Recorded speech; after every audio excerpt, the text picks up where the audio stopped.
Domingou aqui na Central Fluminense com muitas notícias do Flu para você. Sou Daniel Leinardi, você já me conhece aqui. Todos os dias estou trazendo informações do Flu, das mais diversas complexidades, para você ficar bem informado nas últimas do Fluminense. Ó, tem declaração polêmica de ex-jogador do Boca que estava no Brasil aqui até pouco tempo. Nino fala sobre a lesão e tranquiliza você, torcedor tricolor. Respira tranquilo que o homem falou. E, claro, vou trazer a declaração dele aqui.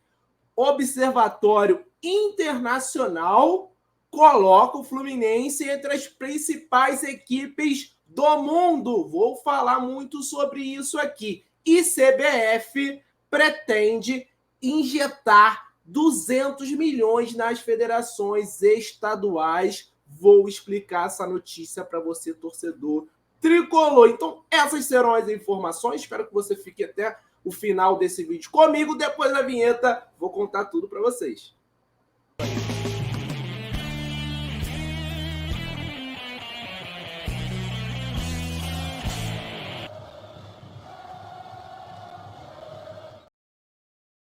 Para tudo que você está fazendo aí, verifica se você já é inscrito no canal, venha fazer parte da família Central Fluminense, a inscrição é gratuita e deixa o like aí que também é de graça, que vai ajudar nosso canal a continuar crescendo demais e mais notícias aí importantes os tricolores estarão recebendo no YouTube. Beleza? Então vamos falar sobre as informações desse vídeo, eu vou compartilhar já na tela, porque esse rapaz aí que esteve até pouco tempo aqui no futebol brasileiro, o nome dele é Mauro Bocelli, centroavante, foi campeão da Libertadores pelo Estudiantes de La Plata em 2009 e ele fez uma declaração polêmica sobre a final da Copa Libertadores. Atacante do Estudiantes e com passagem da Boca comentou sobre a decisão. Abre aspas. Sem zicar ninguém, é uma opinião pessoal. Para mim, o Boca tem que ganhar tranquilo, porque o Fluminense tem uma equipe muito boa, mas joga de uma maneira muito arriscada. Não podem errar, porque quando erram, eles punem. Disse o atacante Bozelli. Ele foi revelado pelo clube argentino, Boca Juniors, né? Onde ficou de 2003 a 2008 e chegou ao Corinthians em 2019. Ele teve curta passagem, sem muito sucesso na equipe alvinegra paulista. Opinião pessoal do Bozelli, beleza, legal, tudo bem, mas falar que o Boca Juniors vai ganhar o Fluminense tranquilo, ele tá de brincadeira com a nossa cara, tá de sacanagem, porque o Boca Juniors hoje é uma das piores equipes na tabela do campeonato argentino, não venceu sequer um jogo no mata-mata, tem a questão do Fluminense jogar no Maracanã também, afinal será no Maracanã, com maioria da torcida tricolor. Isso aqui é o banco para você, torcedor tricolor. A torcida do Fluminense será a maioria no Maracanã. O setor misto vai estar tomado de tricolores, que vai parecer um jogo em casa do Fluminense, com certeza. Respeito a opinião do Bozelli, mas não acho que o Boca Juniors tem time para vencer facilmente o Fluminense. Pode acontecer, porque é futebol, há essa possibilidade, né? É 50% no dia 4, né? Ou é sim ou não para a vitória do Fluminense, para o título do Fluminense, mas falar que o Boca Juniors tem que ganhar tranquilo porque o Fluminense joga de uma maneira arriscada é muito vago, é uma análise muito rasa das equipes. A gente tem que analisar todo o contexto. A equipe do Fluminense, ao meu ver, é melhor do que a do Boca Juniors, é favorita, mas também não significa que o Fluminense será campeão. O Fluminense precisa fazer um bom jogo, neutralizar as forças do Boca Juniors e fazer o seu jogo, né, de aproximação, né, de circulação, para a gente sair com esse título tão sonhado. Então, que o Bozelli esteja errado, que ele fique com a opinião dele, mas eu discordo totalmente, até porque o time do Boca Juniors não mostrou uma fortaleza ofensiva. Defensivamente são muito bons. O time do Boca é uma equipe que sofre pouquíssimos gols e isso pode ser importante na final e a gente precisa estar de olho, mas ganhar tranquilo do Fluminense, senhor Bozelli, você só pode estar de brincadeira. Então vamos seguindo com as informações aqui, meus amigos. Vamos falar do zagueiro Nino. Vou compartilhar na tela a foto dele, claro, porque zagueiro e capitão tricolor, fez uma declaração muito importante, tranquilizando a torcida do Fluminense. Partida dia 4, no sábado, 5 da tarde, e o Nino continua no tratamento para se recuperar de uma entorse no joelho. Ele fala como foi o dia que tudo aconteceu e como está esta recuperação, que foi uma lesão no período que ele estava com a seleção brasileira. Abre aspas. Foi a noite sem dormir porque só ia saber no outro dia. Naquele momento, tudo isso poderia ter acontecido. Lesão mais grave. É muito difícil cravar, mas eu acho que não. Não corre o risco de ficar de fora. Completou. Pelo andar da carruagem, pela maneira que eu estou evoluindo, se as coisas correrem como planejado, provavelmente vou estar na final, sim. Disse o zagueiro Nino. É uma notícia muito importante, porque é o nosso melhor zagueiro e talvez, né, junto com Gustavo Gomes, o melhor zagueiro do Brasil. Tranquilamente, o Nino alcançou um status muito grande com a camisa do Fluminense e hoje é jogador de seleção brasileira e ele faz muita falta, né, torcedor tricolor? A gente tem visto como está a defesa do Fluminense. David Braz ainda sem ritmo, até não achei a partida dele horrível ontem contra o Atlético Mineiro, não, mas ainda vai precisar de um ritmo de jogo para estar num nível legal. O Marlon, com todo o respeito, mas ele está muito abaixo das expectativas. Eu tinha uma expectativa muito alta do Marlon, vindo da Europa, né, jogando alguns anos no futebol europeu. Achei que ele ia chegar, por ser jovem ainda, e assumir a posição, né, ia tirar até o Felipe Melo do time titular, e acaba que a gente está preocupado com o Felipe Melo lesionado, apesar dos pesares, né, da lentidão do Felipe Melo. É um cara que joga do lado do Marcelo, fazendo a cobertura do Marcelo, e a gente sabe que é o grande ponto fraco defensivo do Fluminense, mas o Marlon, ele não consegue fazer uma sequência de boas partidas. Ele teve até essa oportunidade agora, nessa sequência com o Nino fora, o Felipe Melo com problemas físicos também, e ele não conseguiu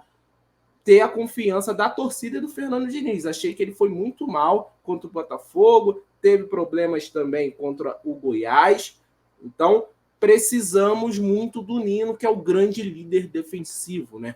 O Capuano fala uma coisa que é verdade. É muita coincidência, muitos jogadores que fizeram dupla com o Nino terem sucesso no Fluminense. Lucas Claro, Matheus Ferraz primeiro, o próprio David Braz depois, o Manuel. Então, ó, a gente vê 4 zagueiros que há muito tempo não rendem, né? Tirando o Manuel, que foi ano passado, está mais recente. Mas hoje o Matheus Ferraz está quase aposentado, o Lucas Claro nem sei onde que está, acho que está lá na Turquia ainda. O David Braz hoje é reserva do Fluminense. A melhor fase de todos esses jogadores coincidem com eles fazendo dupla de zaga com o Nino. Não pode ser só coincidência, é muito pela qualidade do nosso zagueiro, que a gente vai precisar muito na final, tá certo? Então, vamos seguindo aqui. Tomara mesmo que o Nino jogue com a camisa do Fluminense por muito tempo e, claro, seja campeão da Libertadores, porque aí sim, creio que ele vai virar um ídolo do clube, sem sombra de dúvidas. Antes das últimas 2 notícias, eu quero mandar um abraço especial para a galera que está sempre comentando nas notícias com a gente. Um abraço para Solange de Japeri, um beijo para você. Um abraço para Arquimedes de Nilópolis, ó a galera da Baixada aqui, forte nesse vídeo. Um abraço para o Rodrigo Borges e também para o Jefferson de Natal, no Rio Grande do Norte. Galera, muito obrigado pela sua participação. Continuem acompanhando a Central Fluminense todos os dias. A gente está trazendo as principais notícias do Flu. Quer que a gente mande um abraço para você? Comenta aí da onde que você está nos assistindo. Vamos seguindo aqui com as informações, meus amigos, porque o Fluminense é apontado por Observatório como uma das principais equipes do mundo. E eu vou trazer aqui porque o Fluminense é considerado por tal. O Observatório, aí é uma palavra em inglês, vamos lá. O CS Football Observatory divulgou nessa semana o ranking atualizado que é feito anualmente sobre as equipes que mais desenvolvem talentos de sua base. O Fluminense apareceu muito bem colocado na lista, principalmente levando em consideração times brasileiros. Como que foi feita essa análise e chegaram nessa lista? Foram analisadas 48 ligas nacionais das Américas, da Europa e da Ásia. O levantamento tem como base a quantidade de jogadores formados nos clubes que seguem atividade como profissionais e o nível das competições disputadas pelas equipes. Pô, você vê o futebol brasileiro aí, tá cheio de jogador revelado pelo Fluminense, inclusive dos nossos rivais aqui do Rio de Janeiro. O Botafogo tem lá o Rafael, tem o Marlon Freitas. No Flamengo tem o Pedro, tem o Gerson. No Vasco tem o Bruno Praxedes, tem o Léo Pelé. Então é muita gente, fora em outros times aí até mais velhos, né? Mais medalhões. No total, o Fluminense terminou na 34ª colocação com 52 jogadores formados em Xerém atuando no profissional. Falando em relação ao território brasileiro, o Fluminense é o terceiro, né?